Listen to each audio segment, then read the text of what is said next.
m'appelle Ayman Badamafi, je suis activiste climat, entrepreneur social. Je dirige Ibouf et Robaloto. Alors Robaloto en Mina au Togo, ça veut dire le ramasseur de plastique. Concrètement, ce que nous faisons, c'est que nous installons dans les écoles des clubs environnement et des poubelles connectées. Les poubelles connectées sont des poubelles qui sont équipées de capteurs et d'applications qui nous permettent non seulement de collecter les déchets, mais également de collecter les données sur son utilisation. Nous essayons de comprendre dans un établissement scolaire quelle est la fréquence de remplissage, ça nous permet d'éviter le débordement. Quel est le type de déchet plastique qui est le plus produit? Si c'est par exemple le sachet d'eau minérale que nous appelons sachet de Puata, on peut donc proposer comme alternative aux élèves de venir à l'école avec des gourdes écologiques par exemple. Aujourd'hui, avec Robaloto, on sait quand même que c'est 800 tonnes de déchets plastiques qui sont brûlés chaque jour au Togo. Alors Robaloto est né du constat qu'il y a beaucoup de déchets plastiques qui sont produits dans les écoles, mais les écoles n'ont pas de solution pour gérer leurs déchets. Les seules alternatives qu'elles ont, c'est soit de brûler le déchet, soit de les déverser dans la nature. Sans parler du problème sur la santé humaine, sur l'environnement du pays, il y a aussi des problèmes colossaux sur l'économie du pays, parce que une tonne de sachets de Puata chez nous, c'est à 100 000 francs. Du coup, il était question de mettre quand même sur pied une initiative qui permettrait non seulement d'éduquer les élèves sur les notions de protection de l'environnement, mais également d'équiper les écoles d'outils nécessaires pour une meilleure gestion de leurs déchets plastiques. Le projet a été très bien accueilli dans les écoles, déjà parce que c'est un projet qui pallie à l'absence des cours d'éducation environnementale dans les basses classes aujourd'hui. C'est un projet qui accompagne la politique gouvernementale en matière de protection de l'environnement. Et ça a aussi été très bien accueilli dans les établissements scolaires parce que c'est un projet qui génère de l'argent aux écoles. Aujourd'hui, avant d'installer le projet Robaloto dans un établissement scolaire, la condition sine qua non, c'est qu'il y ait un club environnement. Du coup, il y a un travail de fond qui est fait. C'est la sensibilisation. Ensuite, nous venons installer le club environnement. Et la poubelle, une fois pleine, c'est au club environnement de faire le tri. Nous leur apprenons comment faire ce tri-là.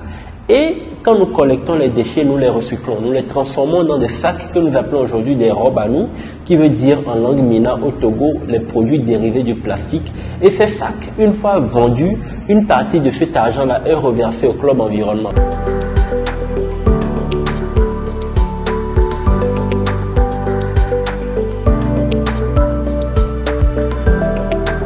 Aujourd'hui, avec les sachets plastiques ou les déchets plastiques que nous collectons dans les établissements scolaires, nous produisons beaucoup d'objets, mais notre produit phare, c'est le robe à nous peut-être.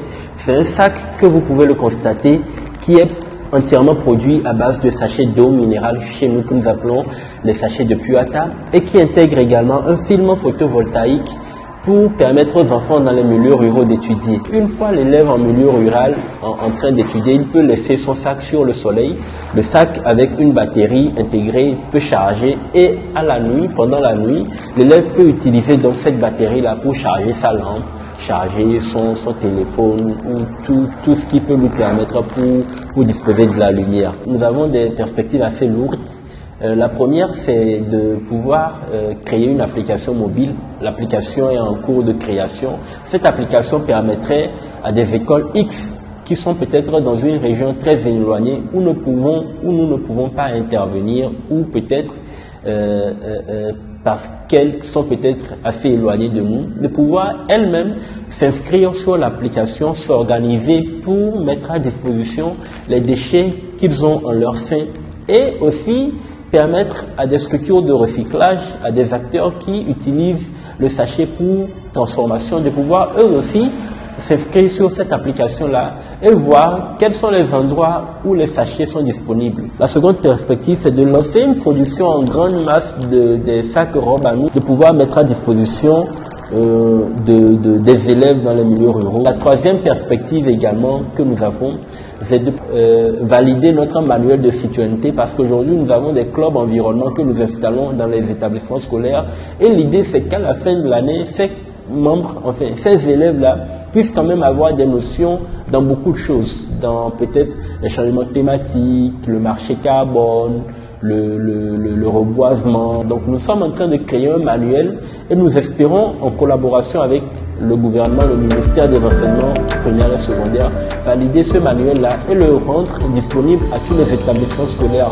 C'est un document qui va permettre à pallier à l'absence des cours d'éducation environnementale dans les basses classes. Donc, c'est les trois perspectives que nous avons pour les 2 prochaines années.